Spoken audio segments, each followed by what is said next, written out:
This is the garden party, and we want a garden party with you. We talk about the plants we grow and some things you might not know. The garden party. What is going on, everybody? It is Tuesday, not Wednesday, but we are on the holiday schedule of the garden party here on Christmas Eve. And I'm happy to be with you once again. Texas Garden Guy here, Destin Noak out of Houston, Texas. And we've got, as always, my configliere. How's it going, Phil's Figs? How you doing, brother? What up, everybody? It's your favorite plant parent. Definitely juggling plant parent and regular parenting right now. Santa's very real in my house, and I love it. And trying to juggle everything else. Whew, he does exist. Yeah. Exist. Every millennial knows that commercial. Yes. Now, we actually have a recurring guest, Mr. Zach Wortiska. You're in a different location. You were on the West Coast. Now you're, what do they call that now? You're in Middle Tennessee, like that area now? Yeah, Middle Tennessee, true East Coast over here. Explain. So you're not in Cali anymore. No, we left Cali, man. Yeah. Seedway came up to me and almost over a year ago now, an opportunity came up for me to come out and move east and manage the Northeast territory for Seedway. So after a lot of congrats, man. Yeah, thank you. After a lot of just, it's just crazy, but we're super excited to take on this opportunity. It's something that we've been talking about for a while about getting out of California as things are changing out there, but you're not alone, right? Yeah, for sure. But it's going good. Transition is crazy though, from California to here, totally different, but we're loving every part of it. I actually have a friend that moved from California to Tennessee. I don't know, where in Tennessee are you now? I'm in Franklin. Yeah, so just south of Nashville, about 25 minutes. Oh, nice. Yep. Yeah. No, that's awesome. I was excited because you weren't like when people say California, they think like the three big cities. They think of like San Francisco, LA, and like San Diego. They don't think of like Bakersfield. You were like you were in farm country. Oh yeah, and same thing. Everybody asked me, "Why'd you leave? Why such a beautiful state?" It is beautiful, but that's on the coastal region, right? Or you're somewhere else, right? I'm in the armpit I'm in a farming and oil town. It's hot all the time, and so. Yeah. And we got real seasons here, which is fun too. So we're looking forward to having that. That's like awesome. The most California thing. Like I had a friend from San Diego moved to Boston when I was up there, and she was like, "I love it up here. There's seasons." I'm like, "Yeah." Oh, that's awesome. Well, so tonight I kind of want to keep it, a little bit loose and a little bit, fun. And so last week I had Vikram on, and we were going through some funny, commentating on some garden TikTok videos. And I figured, hey, let's keep that going because it was so much fun last week. So I've selected some that y'all might want to comment on. It might be a little fun. And actually, some of them are pretty good ideas, actually. So let me pop this first one up. You have an easy solution for your garden when you're out of town. If you're thinking about going on vacation, I just found So shout out to Judy Bao Garden. She's a fantastic TikTok Instagram follower. This looks like an IV bag for when you go out of town. It'll actually self-water your plants. Have you ever seen something like this before? No, that's pretty cool.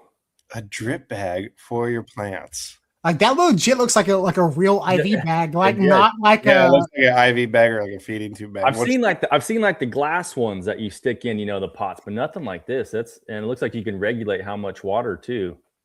That's interesting. That's very, out of all like the self-irrigating hacks I've seen for plants, this one seems like legit. It looks like, Judy, that's her son that does the videos with her. I think like she was doing all this stuff in her backyard and her son was like, let's put you on TikTok. Yeah. That definitely works for like the house plant world or like the smaller garden world. I don't know if that bag, you couldn't use at scale, but you could definitely.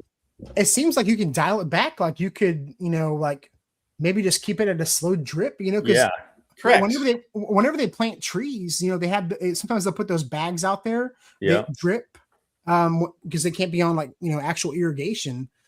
So maybe this is even like a little smaller version. I'm sure if it's on TikTok, it's something you can buy. It only shows up on TikTok now if you can buy it. That's the only way you get any views. Yep. So this must be something you can buy, or you stole it from the hospital when you left. Yeah. But I've never actually seen I've seen similar stuff to this, but not something exactly like this before. Yeah, that's cool. Yeah, I don't know. Thumbs up or thumbs down on that? I mean, it depends, huh? Like maybe a couple days, huh? Condition based, like if I have my balcony garden with all my things I need to keep alive, or like my little succulent garden in my greenhouse, if I need something like that, yep, like my bromeliads or whatnot, but or maybe just like a day if you're gone for like a weekend, something like that would be like maybe not a month at a time, but maybe like a weekend you could kind of get away with it in the middle of summer. Yep. Oh yeah, I think so. I think you could do it. Oh, you could be like put like liquid fertilizer in it. I was just thinking about that. I was just thinking that's about not a bad idea. Yeah. And be like the bane for your plants. Yeah. Feed it. Yes. Let's see. Me and Vikram had a lot of fun with these last week. So. We stopped it at a certain point there. Well, so this is a real thing. This is shampoo ginger. Ginger can be used in a bunch of different forms. There's a form of ginger that can be. I've seen the shampoo ginger before. Yes, I've only had experience with like the edible ginger. Yeah. Gosh, PG-13 cast. But I've eaten the ginger on the flour, and it tastes like Starburst. Was really weird. But I've not eaten the shampoo ginger, but that is a thing. But then here's the egg. Nope. Jeez. Here we go. Oh, I know. 5-minute crafts. Here we go. Getting into it. Yeah, it wouldn't be a 5-minute craft video if there wasn't an egg or some toothpaste or something. Yeah, I love it. I love it. Oh my god! So with the strawberry. So they cracked an egg with their foot. Of course, I think there's some kind of. Me and Vikram were talking about this last week. There's got to be some kind of like fetish thing going on because they're always throwing in their feet or something weird. Like it's. So they threw a strawberry and it immediately grows back. That is so AI'd. Oh my gosh. Beautiful. And that is when I was searching for videos, I was shocked at the amount of AI that is used on TikTok for these videos. It's insane. Like it's truly crazy. It's crazy now. And you don't know, right? I mean, like that's the hard part. I know. Well, I mean, and that's what's kind of upsetting for people who aren't like actual gardeners and like, like for a beginner person, they think, oh yeah, I'm like this video, without a doubt, they said it said over 100,000 views. Without a doubt, someone walked outside, cracked an egg, and threw a strawberry on top and buried it and expected to get a strawberry plant. That's what I was just gonna say. How many people do you think went out there and did this? That viewed that video? I'd be willing to bet if it's got 100,000 views, there's at least 100 people that went outside and did this exact thing. I mean, that's minimum. That's bare minimum right there. Let's see. And they always go into some. So this looks like styrofoam, maybe some ivy. I mean, that's what these videos do, and that's what people should know that who watch these videos is they'll throw some crazy stuff in with some realistic stuff. Like that's not crazy. Mm-hmm. That's very possible. That's not crazy at all. But, that would be a really cool idea. Oh, here we go. Oh man, that last one would be a really cool idea for like exfoliating trees and things. To like, if you had some sort of framework for anything, even bonsais, like here, put the bonsai on this mold, and that way you wouldn't have to like do all the fussing. Mm-hmm. Yes, well, and that's kind of like, man, they use the algorithm so well because they went from that to this, and anybody who's somewhat knowledgeable about gardening knows that's a cucumber. Well, as you was gonna say, it looks like a cucamelon. That's not even a cucamelon because that's not the type of leaf. Because that's on an ivy leaf. Yeah. I mean, it may be a cucamelon, but it's not. I mean, I don't know. Cucamelon leaves are weird looking. They are similar looking to that, but that's not a real cucamelon plant. Doesn't look like it. Let's see him unfold with. So, and we'll see what happens with this Day of the Dead mask. This is not realistic. Okay. I've seen the fails with this This is because actually really cool. It's in nature. We see more shades of green than any other color. Yeah. So I think we can all just agree right off the bat that is just looks very, very not real. It outgrew the mask too. yeah, well, and Froberg went through a bunch of trials with this because he was trying to get like he had like a whole mold. Mm-hmm. He was trying to get stuff, and he had like several fails. Yeah. And so like for this mask to like not even be connected, and they're gonna try to say there's a face on this mask. Yeah. Let's go. No, no way. If that was real, it would be on NBC if they made that work. The closest I've seen is Noah over at Shiloh. He had one of the Frankenstein looking like actual, but you have to bolt it together. Yep. Yeah, I saw that. Because these melons will not just, out of, not forcefully. And if he even got like painting, like drawing on it, it's not even possible whatsoever. I've seen the squash. Oh, double. Nah, that's cool. It's double fate. No way, dude. All right. Picture frame in the soil. Here we go. Okay, yeah. Yeah. Creating a volcano. It neutralized itself, so that happens. No, oh my god. Did it root? No. Yeah, that's what it looks like. The frame. Okay. Me and Vikram commented on this video. So they do a lot of compilations. Me and Vikram commented on this video last week. And so I'll let y'all see what happens here. So these are Orbeez, another white rose plant. They water it. You can just get right out of that. Oh my gosh. That's insane. That's what is pretty wild. And I told the Vikram about this because it's kind of true, kind of not. Orbeez are biodegradable. They were originally designed to like go into like potting soil to absorb water. They're made out of the same material as like diapers, the diaper material. So they're technically biodegradable. It just takes a long time. But I've even bought some of these tie-dye roses for my wife before. That's not how you make them. That color is way too vibrant too. I mean, it's just like yes. pops out. Even if you dipped them in food coloring, the color would be very faint. Yeah, right. Yeah. I love that one. That's a good one. All right, Phil. Here we go. Egg beater. What? So that was just using the egg beater in the garden. Oh, it looks like here. Yeah, I mean egg beater. That's what I'm saying. Yeah. They throw a couple like little plausible ones in here to mix it up. So it looks like they're gonna do a graft on this cactus. Okay. But you would never grow. Okay. Did they just make it shorter? Yeah. Just cut that section out, right? They just cut that section out. Did they just do like a reverse? Because that's the same piece. It's the same piece. They didn't do anything. Look, yeah, it's the same thing. He chopped it off. Easy way. I like that. Straw. Poked a hole in there. Cut this off. Oh, look, the little pieces hanging out that I cut, and then why would you ever? That's perfect. Here's how many views did that get? Because I'm gonna do the same video real quick. Oh, dude, this is easily 100,000 views. Yeah. Okay, water bottle. Water. Some more water. And is that a walnut? There's an avocado. Oh, it's an avocado. This is correct. It'll do that. Uh-oh. And that's a pepper plant. That's a pepper plant coming out of a walnut. It was a pepper plant coming out of a man. No, that's walnut.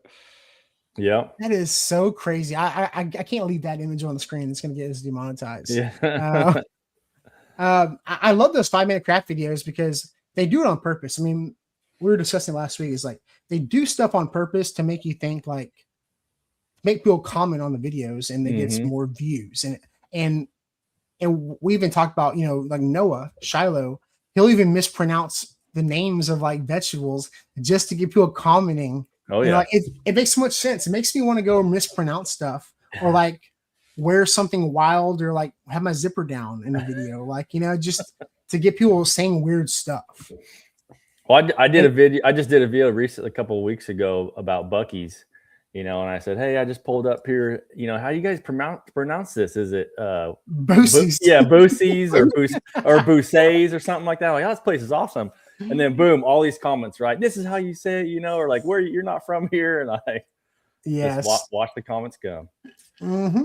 Oh man. Well, okay. Tell me about how is your experience now? Like, how long have you been in Tennessee now? Yeah, we've been here since July. So we moved here. Growing stuff July. Is different. Yeah, definitely. I mean, it's more seasonal here. I think that's the biggest, one of the biggest things.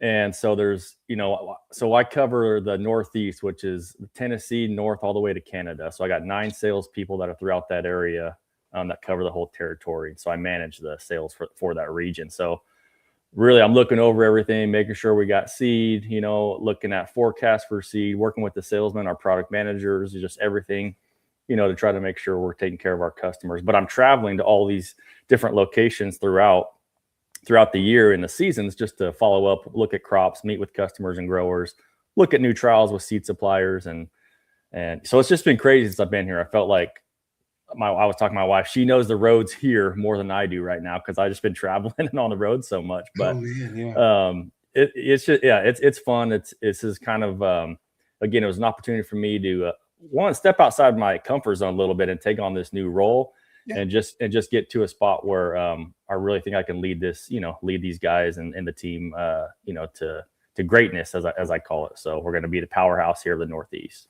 That's awesome, man. Yeah. Oh, that's really cool, dude. Well, and because you were like in, outside of LA and everything like that, like California grows so much food.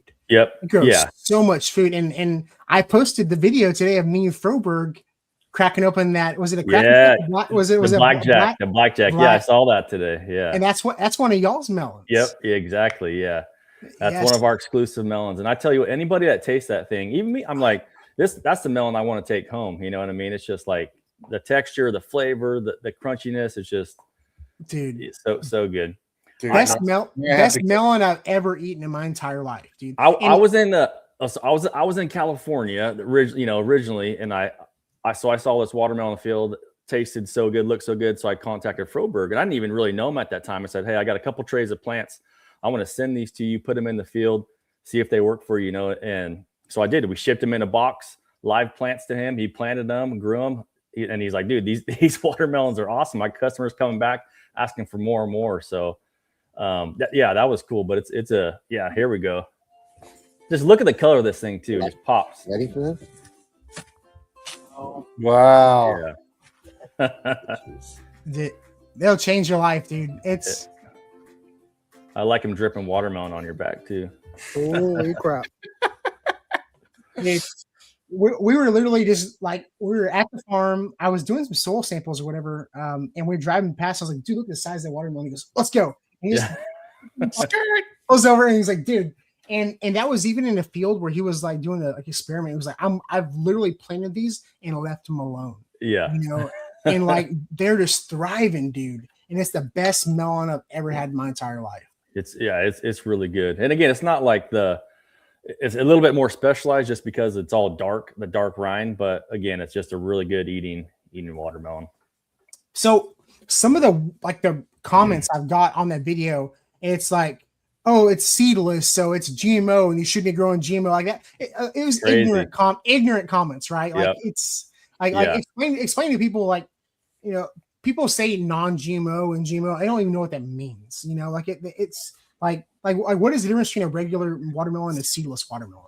Yeah, it's crazy. I mean, that's become a big thing, especially with all the social media stuff, right? I mean, you get these people that comment and then it blows up and then they have no idea what they're talking about. It's buzzwords. Exactly. And you get, like you said, you get these people to comment and they just say like, oh man, seeded or seedless is a GMO, right? And I'm never going to feed my kids this. This is ridiculous. And you're like, you guys have no idea what's going on. Like, we have to have it seeded to make, to pollinate, to make the triploid watermelon, right? Which is your seedless watermelon. And it's just, it's wild. And so there's a whole watermelon association that's out here that's really big. And they have the Queen programs, and part of their program is to promote the watermelons, promote the industry, and again, educate the people. So they've done a really good job this last year with all that, just educating the people about there's no GMO watermelons, that's we use or commercially available. And so like, go eat watermelons, go eat more. They're not, they're not bad for you. So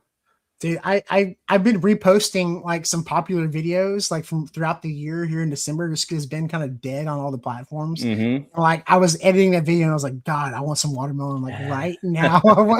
It made me so hungry. I was like, at that watermelon was the best watermelon I've ever had in my entire life. It's delicious. Yep. Oh my God. Yes.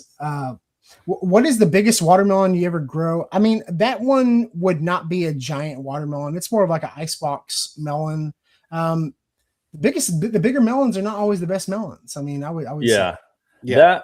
Those genetics actually are big. So that watermelon does get really big if you let it keep on growing.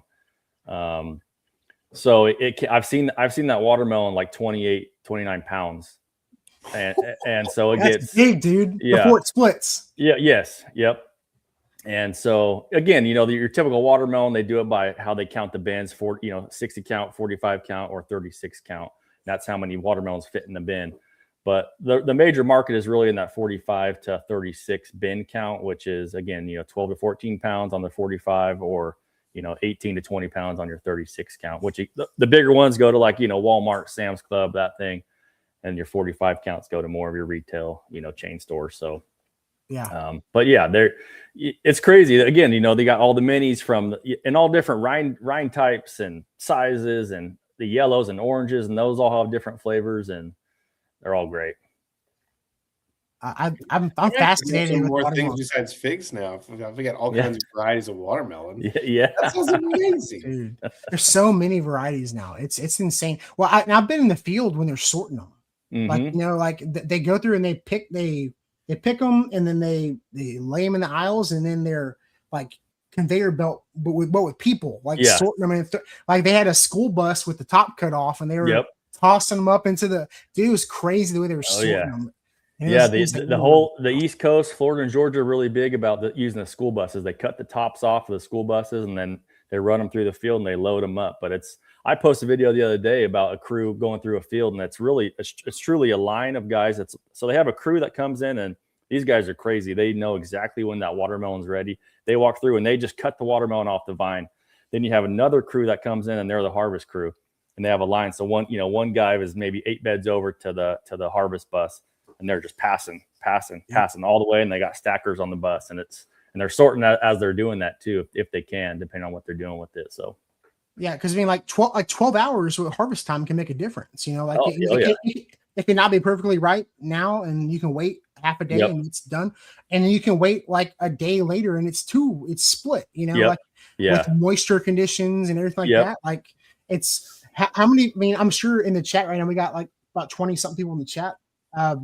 I personally have done this, gone out there to harvest a melon, and it's been all white. It's such a bummer watching that melon grow big and big and big, and then you go cut it off. It's so exciting, and cutting half. Oh my gosh! You're like, it's devastating, dude. So, like, what do you look for when you're looking for, like, based on your basic watermelon? Like, what are you looking for to know that it's ripe and ready to go?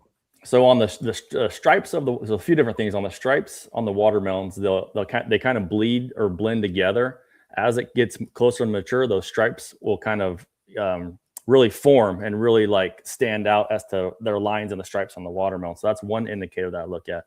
The other one is there's a tendril leaf that's at the attachment of where the vine attaches to the watermelon. That tendril leaf will dry completely all the way down. And when that dries down, that's another good indication that the watermelon's ready. And then the third thing that I look at is that yellow spot on the belly. That's really a good indication. You flip that over, you see a bright yellow spot. That's a good chance that watermelon is going to be ready. So sugar spot or whatever. Yep. Yeah. Good, better, best. Look at that. Right there. Yeah. But it can be overripe too. Like it can get mealy and all kinds of stuff. Like there's a sweet spot on a melon, like where it's just perfect. God. I love watermelon.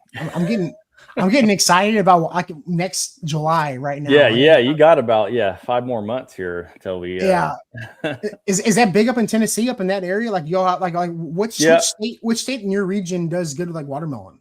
Yeah, there's some here in Tennessee, and then Indiana is a really big. Indiana, Illinois is a big states for watermelons. Yeah, in this area. Yep. It's so weird. You don't think like when I think Indiana, I just think corn. Like I mean, Yeah. because that's what a lot of those states grow. They grow a lot of corn, you know. Yep. But, Right. but I mean, you know, Florida even is big for watermelon. Like, you know, Yep. states that, you know, you don't think peanuts when you think of Florida, but they grow a ton of peanuts. You know, Yep. it's weird thinking about what states grow what. It's very strange, and you deal with it all the time. Yep. And all those, you know, probably 98% of all the watermelons are all transplanted too. So, you know, they go to the greenhouse first and then they get sent to the field to be transplanted. So our big, you know, push right now is working with the customers on the seed side, getting them the seed, and then they go to the greenhouse is kind of the next step. Because that would be an entire business of itself, is just getting the starts. And then Yeah. So we have our own plant program, which is called SoLogic Plant Program, and we partner up with greenhouses. So we have a whole if we go to a customer, we can sell them, you know, one piece of plant, right, instead of just a seed. So we can, however many plants they need, they would just work right directly through us. You know, they wouldn't have to work through a greenhouse. So we could provide them the whole, you know, one-stop shop, I guess. We would deliver the plant to them. Well, and I noticed last year. So like last year, and Phil has experimented with it a little bit this year or already with soil blocking. So like with squash, I saw a huge difference this year doing soil blocking. I had 0 transplant shock in my squash. My cucumbers did amazing. Really? Oh yeah. So I'm assuming with melons, it'd be this. They're all cucurbits, you know, so they would all kind of have a relative transplant rate. Yeah. Phil, did you see that? I mean, you were doing a little bit of soil blocking as well. You saw my watermelons took off when I did my soil blocking, which is really cool. And then I just plopped them, because this is my first year ever really kind of dedicating, now that I have space to do all this gardening stuff, is like growing the watermelons. And there's nothing more tangible in the garden than watching a watermelon grow and watermelon vines just like take off, like anything big like that, like pumpkins too. And so fast, rummaging around and being like, wait, there's a watermelon. Like, even if they don't get that big, it blows my kids' brains. And it's something so tangible when you pick up something big and heavy that just grew from the ground. But they have big seeds, like everything's big. So they were a great gardening thing with my kids. And so hold on, they might be crying. But yeah, the soil blocking I was talking about, like I saw it made a big difference on my cucurbits. Like I had, like I didn't lose. Like usually when I'm popping stuff out of seed starting trays, like I'll have some loss with like cucumbers and squash. Yeah. But with that seed starting with the soil blocking, like I saw I had so many cucumbers and so much squash, and because the cucumbers always got me. Those were the ones that really hated it. And then now I can just like reduce my space and get more varieties out there. So I'm kind of stoked for that too. Nice. Yeah. Yes. No, the only thing with soil blocking is it takes a little more time. So I don't think you could you'd have to be really systematic, and maybe it's just because I haven't worked with it enough to do something at scale with those.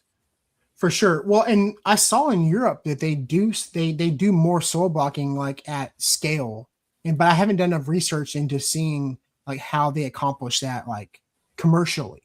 You know, like when they sell to people, like people show up with trays and they just have like tongs and they put them into their trays or what, you know, like I mean, that seems like a very British thing to do. But, you know, did you bring your trays? They're not sugar cubes, they're soil blocks. Like, yeah, I don't know.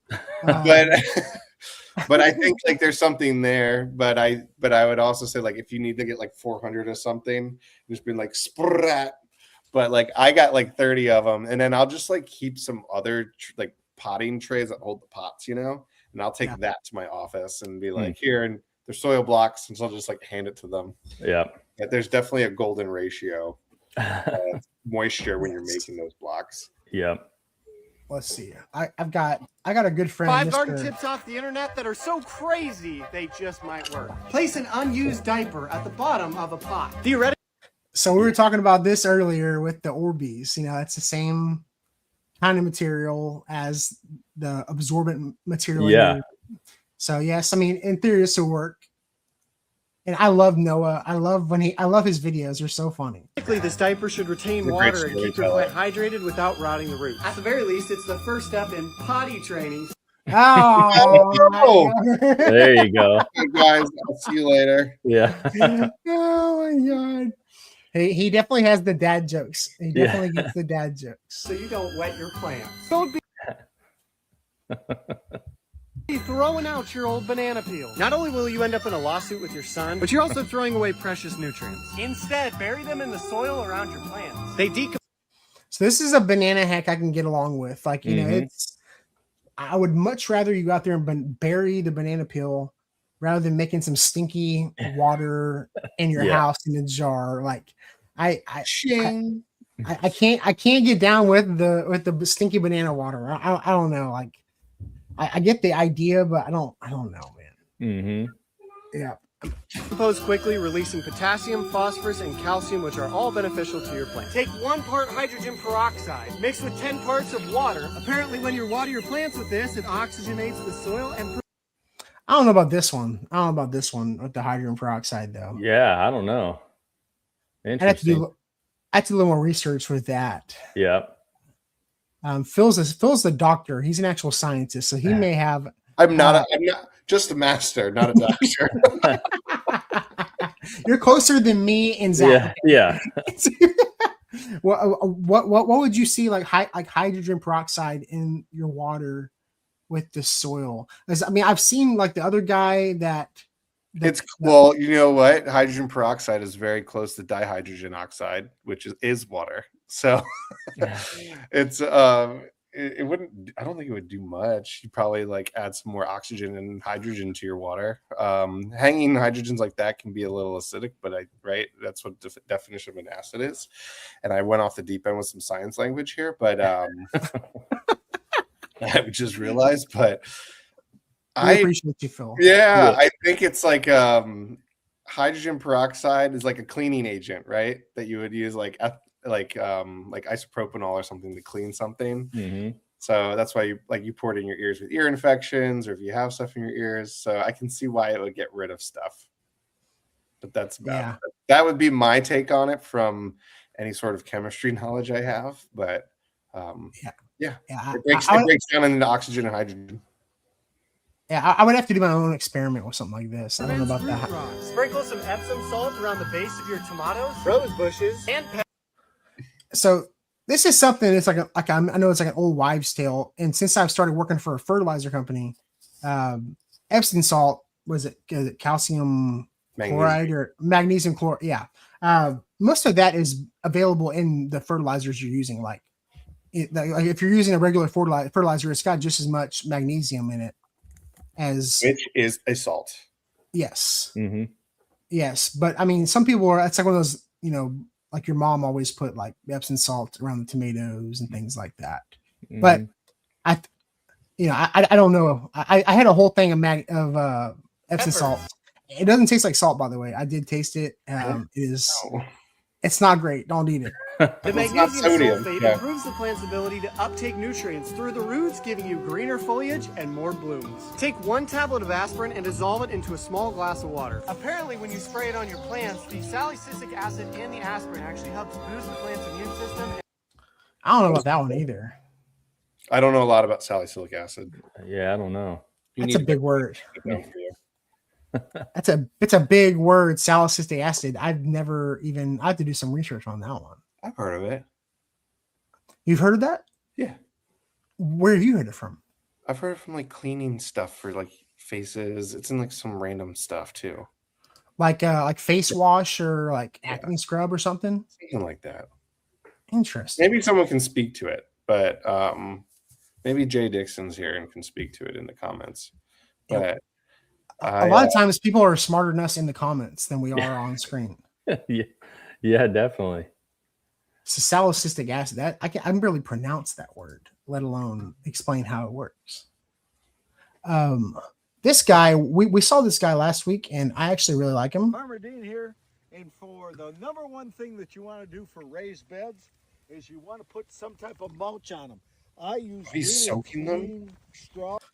This is as far as I got. I liked what he did last week on that little clip, but it looks like he's going into winter, and anytime you're gonna have your raised beds kind of sitting, putting some kind of mulch, like and he says clean straw. What he means by clean straw, yes, it's like a easy straw. Like easy straw is a product, and it's like 99% like weed free, because people used to say like, oh, put your grass clippings in your raised bed or your garden. It's like, cool. Then you have grass growing in your raised beds. Yeah. Well, the big thing I got concerned about too is like, you can't just take straw from anything, because if it's got like grazon on it, it can really affect any sort of like anything that's not a monocot, right? So like, and apparently you just got to be aware. I think that's, people are like, oh, if it got sprayed with grazon, it might inhibit any sort of plant growth. So you have to be mindful of it. I don't know much about grazon. It's like a weed killer or what? Yeah, for dicots. So like, and it can pass through. It's a powerful brand of herbicides primarily used for controlling tough broadleaf weeds and brushes in pastures, rangelands, and non-crop areas. So like horse farms and stuff, they talked about it, because it can pass through the systems of horses and get into the soil. Well, I don't know. Maybe you guys know more about that too than me, but I was like, oh no, like what if I took it right when I'm kind of looking for land for fig orchards on where to develop. I want to be mindful of like, oh, is it a pre-existing horse farm? Like what kind of fields is it? That makes sense. Well, I mean, I would think something like that would have a lifespan, like how it breaks down into other components, right? Yeah, I mean, but I mean, he's saying like like a clean straw. When I think clean straw, I'm thinking like what I used to use, the easy straw. It was like a really nice mulch. It didn't have seeds in it, and it just kind of retained moisture, which would be awesome. And I soak it for about a half an hour, and then I'm putting it on. I'm going to cover this whole thing to keep the moisture. So he's doing like garlic or onions. It's like hardened garlics. Yeah. This guy is northern Michigan. He's a Youper. He's on the Upper Peninsula. Yupa. He's a Yupa. Oh, well, maybe they don't say it like that. But I mean, that's straw, and what's nice, that stuff probably breaks down into good like organic material too, right? Yeah. Yep. Yep. Especially if he's on the Upper Peninsula and he's doing hardneck garlic. This is gonna be great for the garlic. Moisture in, because we haven't had a lot of rain here lately. I want to make sure that the garlic has enough moisture to grow that big bulb. The secondary thing is I won't have keep pulling weeds. I've only. Yep. No, that easy wheat, that easy seed, or what is it called? Easy straw or whatever, was really nice. I didn't have much weed pressure after I put it down. It was really nice. Pulled them about 4 times so far, so I'm tired of that BS too. I like Farmer Dean. He's funny. I don't know why he said soak it though. I don't know why he needs to soak it. No doubt about it. But I think he mentioned how hot it's been and like getting keep some moisture. Yeah. So to get the big bulbs, you want moisture. So I'll take you up on that. I just planted a butt ton of garlic this fall. Oh, did you? Oh yeah.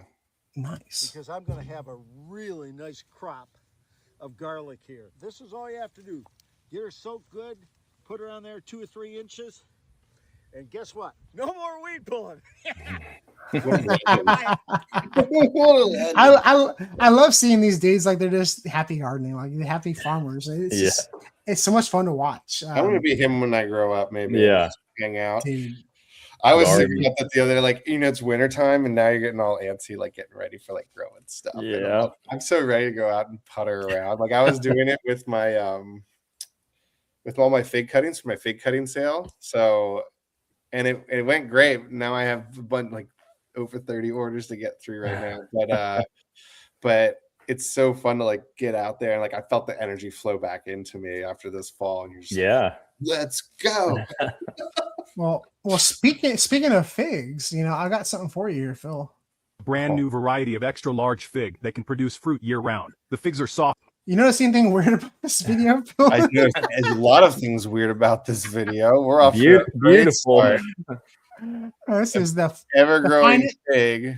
Why is she doing that to the tree? The finest the finest AI fig tree in Kazakhstan. Yeah, It's not real, dude. So vibrant. It's so not real. Dude, this is like when I was watching this video, I was like, oh, that kind of. I was like, wait a minute. Produce fruit year-round. The figs are soft, honey sweet, and absolutely delicious. Just one tree at home can keep you eating. Like the AI is getting good, but it's still not Getting that good. It's still not. I've seen Will Smith eating really good spaghetti recently. Yeah. So we're getting there. But why eating the fig in that direction? Guys, there's a great way to eat a fig, and you turn it around. It's not that way. Right into. Don't go from the top. Get out of here. AI is still learning. AI is still learning. It's listening to us right now, saying what it's doing wrong. Yeah. Eating figs for half the year. Our saplings are already 3 years old. That's not a fig tree. You must have just ripped that straight out of the ground from the base. I mean, it looks like a peach or a pear. It's not a fig tree. It does look like a peach tree.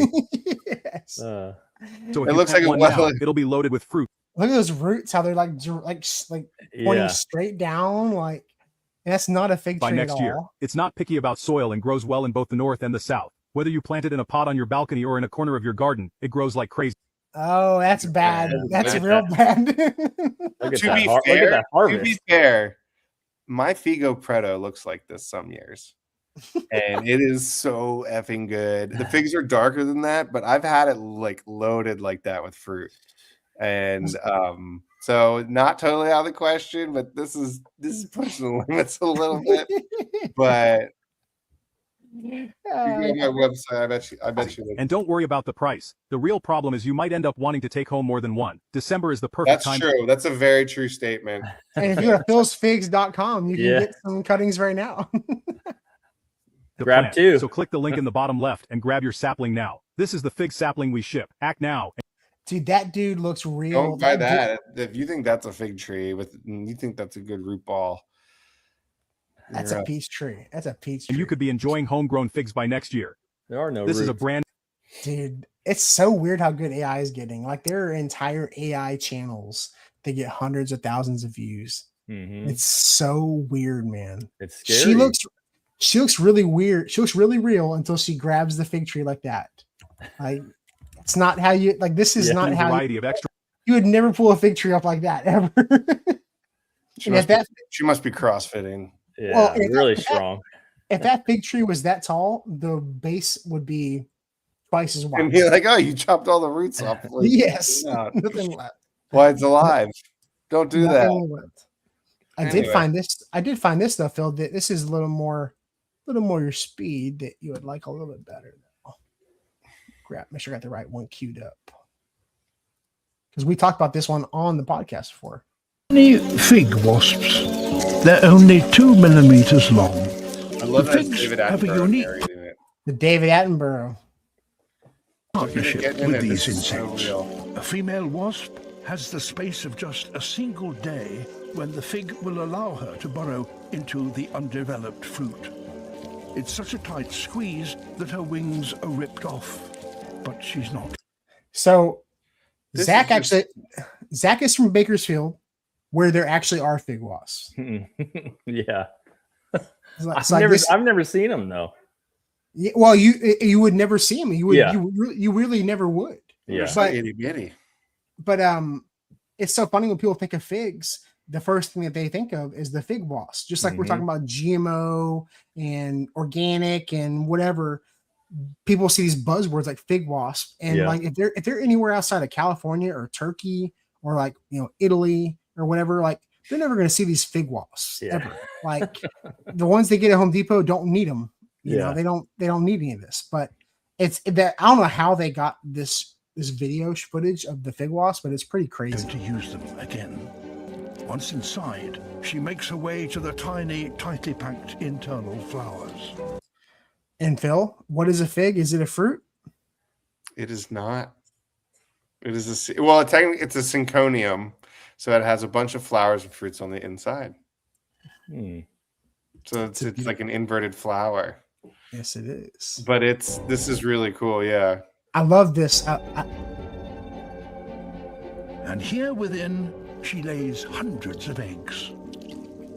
She then carefully unpacks fig pollen from her abdomen and with it fertilizes the tiny flowers. The accent just makes it more intense. Like it makes it so intense. When she's finished laying, she dies inside the unripe fig. Oh man, just like every Disney movie, some tragic thing has to happen. But like Bambi's mom. Yeah. Every Disney movie. So it's over. It's over. So this is real. But the whole idea is that they try to find other male caprifigs to recycle the colony, but they go into female figs and they're like, oops, and then it just doesn't happen. Yeah. And then all the enzymes when they start ripening digest every single bit of eggs and wasps and anything. So by the time it ripens, it's just fruit again. Yeah. Alongside her eggs. The sunlight now slowly ripens the figs. That is not and helps the young. No, that is not Ficus coerica. And like me and you talked about before, there are thousands of varieties of figs and only a small, ficus varieties around the entire world, and a very small percentage are actually edible to humans. Well, and the greater genus, the greater ficus genus, is actually umbrellaed under the mulberry family too. Yes. So if you see mulberries, they propagate similarly. They have similar leaf patterns, things like that. Is it Malva? I don't know. It's like Malva something. Yeah, it starts with an M, I think. Yeah. Wasps inside to develop. After just 5 weeks, the eggs start to hatch. Oh. The first to emerge are the golden wingless males. The idea of aliens or something. Yeah. Well, they just cut it there. So there's a really cool thing here, guys, that the male and the female wasps are very different. And this is so cool. I just spoke on this because I'm presenting for a summit in February through Audrey in California. Oh yeah. And she's been around his area where he was from. Yeah. But you have these male caprifigs and they have males and females. The males wake up first and they don't have functional wings or wings barely at all. And they go and they impregnate all the females with those eggs and fertilize all of those. And then they start to burrow out. And then they die before they actually get out. And then the females wake up already impregnated or with these fertilized eggs, and they follow that path out and they go out in search of other male figs to create those colonies. And they sometimes find those other male figs, and then in other instances they find the female figs where they get trapped, but they ended up caprifying those figs. And it's just kind of amazing because caprification allows for those, some figs that are self-ripening are parthenocarpic, right? But if you get the fertilization to happen, or the caprification is what it's called, you aren't going to get a genetic identical child to the parent. So you're going to have this like Y variety, which happens in other things too, like apples especially too, right?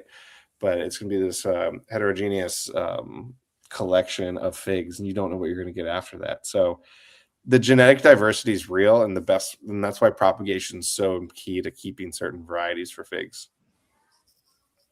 Figs vegan. I was surprised this week when I received an email from a customer.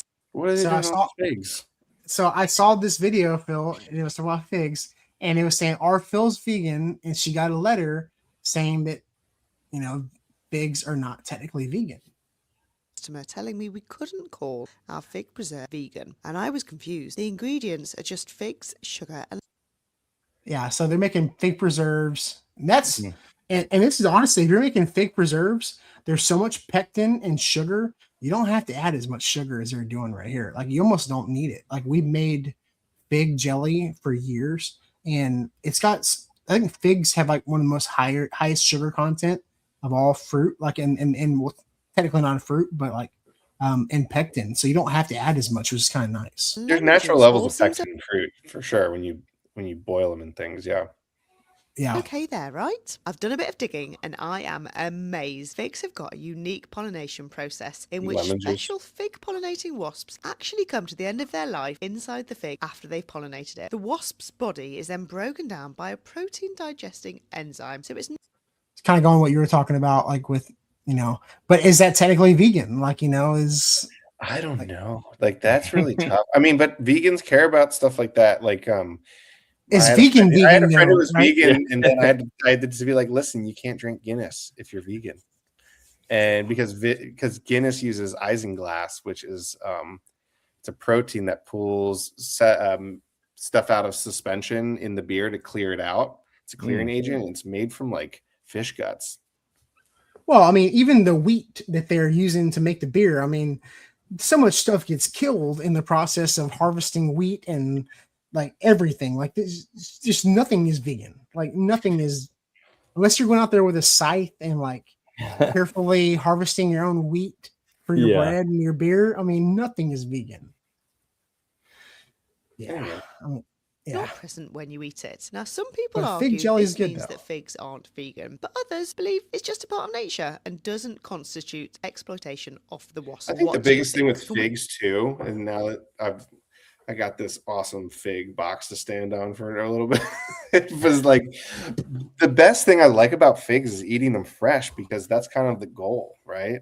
Because they are often made into jellies and preserves and dried and all these other things, because they don't have shelf life and they don't have shelf stability. And so the best way to get a truly ripe fig that's 100% fresh, a lot of times commercial stuff's picked a little early for figs. Not always the case, right? But maybe the exception proves the rule in this instance. But that eating them fresh is kind of the goal of why you're growing figs to begin with. And then everything else comes after that. I mean, unless you're vegan, then you're definitely eating some wasps, right? Oh yeah.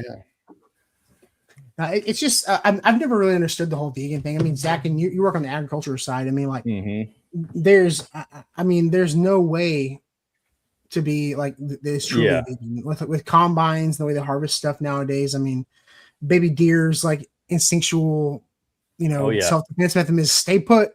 And then hard to control. Yeah, I mean, people worry about glyphosates and plastics and stuff like that. As you're eating far more insects and things every month than anything else. I would say which are healthy for you. So.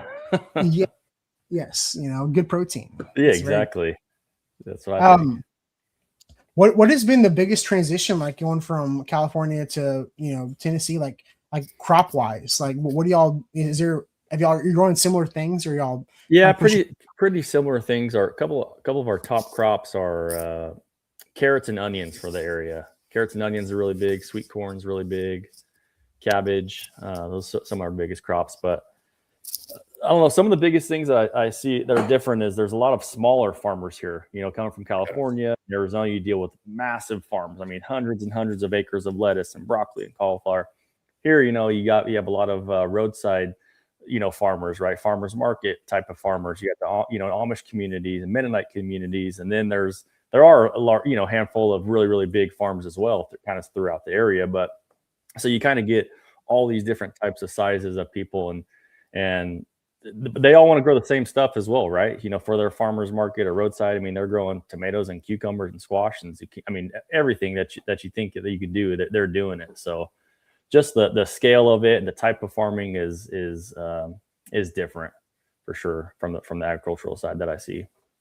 Well, and both of y'all, because Phil being from Pennsylvania originally, and you now, like I'm from Texas. I don't really deal with like the Mennonites or the Amish. Like I have no interaction. Like, what is it like? Is it like, to me, it's like contacting like a remote tribe. I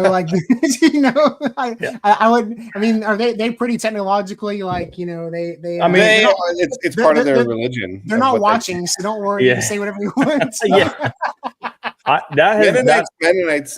Mennonites can have electricity. They have different rules and laws. Oh, sorry. I'm sorry, Mennonites. I apologize. Yeah. It is pretty wild though. Like, we have a catalog that we put out, our Seedway catalog, that has to be mailed and shipped out.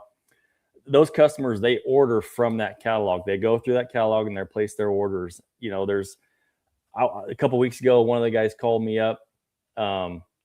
He was on, he wanted to buy some seeds. So I needed some pricing and check availability. I said, I'll call you back. He said, no, this is a community phone. Like I'll sit and wait here for you. So so I had to go through and do it and just tell them what we had. Another person called and said, another community phone I'm using, get some information. I'll call you back in 1 week. That's what he told me. I say, okay. So it's just like, the communication aspect is very, very difficult and makes makes doing business a lot more harder to do. But it's fun. They're good people though. They know what they're doing, and they're in it, and their little communities, they stick together as well. So if one variety is doing really well, the rest of the farmers in that community they're going to grow those same varieties. And so you usually have a few people, kind of like their main farming people in those communities, that get together, and we communicate with them. So they're kind of the point person, in between us and I guess their communities. And so in that aspect, it's neat. And it's different from what I'm used to dealing with. Oh, for sure. Yeah. Well, I've heard some of their like restaurants are really awesome too. Like they have like those little like all you can eat buffets. Like it's their bakeries and everything like that. Yeah, really good bakeries and smorgasbords. Yeah, good eating on the road. Yeah, exactly. They're great. They're great farmers, and they're really good craftsmen. Like, and some of the hardest working people I've ever seen in my life, which is pretty cool because they're very humble about it. And but they cook really good food. and they figured out how to do a lot of the same stuff without the technology, right, or without the tools and everything. And so that's kind of neat that they continue to keep producing food and doing it in their own way, I guess. And such a closed memory. We had a lady that helped like clean our house and stuff, and her name was Rachel, and she was Amish, and foot of snow on the ground, snowstorm, and she was like, "Oh, like how are we gonna get home? Like it's a little dangerous on the road." She's like, "Nah, we'll just get the horse out." And the horseman buggy comes up, and I'm like, "This is the horse tired? The horse has been stuck in the barn, has been itching to get out." I remember I was like 6, and I saw this big steaming horse in the middle of a snowstorm. Like, what is happening? And then her husband was like, "No, he loves it. This is good stuff." Like it's a great world out there. What was her husband's name? Do you remember what her husband's name was? No, I don't. You say some wild name like Jedediah or something like that. It very well could be. There were a lot of Ezekiels in Lancaster, Pennsylvania. But I have very vivid memories of their skills and their farms. But it's very rustic. But they do have community phones, and there's like rules about how you can go through everything. Of what you can do for business or not. Yeah. But that's what makes stuff interesting, though, right? Like it keeps you like it's new challenges and new communities and new experiences. That's what I've noticed, like, coming into like the green industry and working for a fertilizer company, like you go to different areas and stuff doesn't sell the same way it does in other, and you got to find, the way in and, make those new networks and those new connections. And it's what makes it challenging. And it's something I wasn't challenged with enough in my previous field. And that I've really been excited about since I've moved over. And it's been, I'm sure coming from California, stuff translates, but it's not the same. Yeah, exactly. Have you gotten any flack from being like a California boy? Like, have you? I don't tell people I'm from California. People wouldn't know. Like, I wouldn't know you're. I wouldn't know you're from California. Like when I first met you, I wouldn't. Yeah, it's crazy. I think one of the biggest things though, like just coming from in the industry and looking at maybe a sales perspective or something like that, it's like just be honest. You bring a solution, right? Listen to that customer, what they're trying to say, what their problem is, and bring a real solution. If you're a guy that says, "Oh, I can fix whatever you have, grow this variety, and buy it all for me," probably not the guy I want to deal with, right? If you say, this variety is working really well, keep growing that variety then. Okay, but you having issues here, you have disease problem, or you want some more flavor or yield. Okay, grow this variety and let's test it out and see if it works for your program. And again, I think it's just like working with them, listening to anybody, your customers, and really providing the best service. So yeah, agreed. Yeah. Listening is so important. It's something that I've really tried to expand on because I haven't always been you can ask my first wife. I'm not always no, you can't. But I'm not always the best listener. My second wife, I've gotten better at it. Good. But listening when it comes to sales is very important. Yeah. Very important. In sales, you're a consultant. You're trying to find out like what's working for them and what's not working. And like, it's important to find your target audience, right? At least that's what I remember from when I did sales back in the day before going into geoscience. But Zipcar days. My Zipcar days. Yeah, we did Zipcar for business. I listen. You do listen. That was great. But like if they weren't going to be driving vehicles, then there'd be no instance for me to like push any sort of Zipcar product on them, right? So it's like I wonder if you see that more, especially in the Northeast. You probably get way more seasonality and understanding what would work best for them, which time of year, as far as seeds go. Yep. Yeah, definitely. There's a lot to it, and farmers are hard-headed. That's just the way it is. You can't tell them what to do, how to do it, right? You got to work. If it ain't broke, don't fix it. Yeah. It's like, but how do you bring a new perspective into it? Okay, find what works for them, and try to improve their program, and by genetics, that's from my side. That's what we're trying to do. What percentage of farmers do they have like a little R&D plot that they're always playing with, trying to find things, or does that depend on the grower? Oh yeah, each farmer does, and that's a lot of what we do, the research side of it, in the field, true field, trials in those growers' field conditions, because every field and location and grower is all different, right? It could change variety to variety based on the soil type or grower that you have. So yeah, we do a lot. I mean, hundreds and hundreds of trials throughout the year testing new varieties. There you go. Do you work with them on soil health at all? And like, we do a little bit, but there's other people that are looking closer at that aspect, and we try to work with those people. Right. But yeah, we're not really in tune with it as much. But we do know the soil types, right? And we do know what works well on different soils and where to plant stuff and all the different aspects of growing it. So that's kind of where we fit in. Yeah, there's so many factors that come into it. You have to go into it assuming they have the correct, the right potential for the seed. Yeah. They have the the right palette for your product. Right. Like Yep. I'm going to close this out with this fantastic last video that I've got that I procured for us, and I think everybody's going to enjoy this.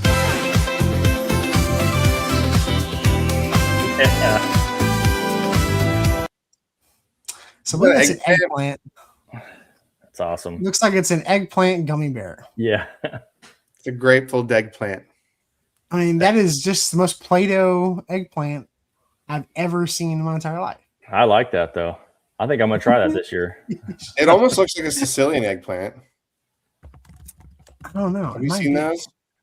They're like beautiful. They have really round ones. Yeah. They're so good, dude.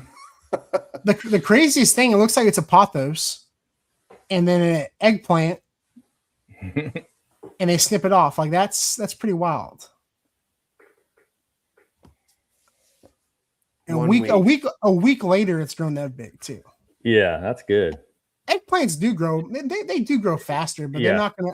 I don't think eggplants would ever take that form, though. I think it'd be hard to do that.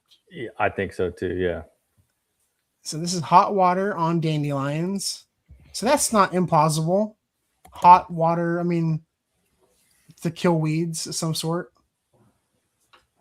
Okay. This one's probably gonna be terrible.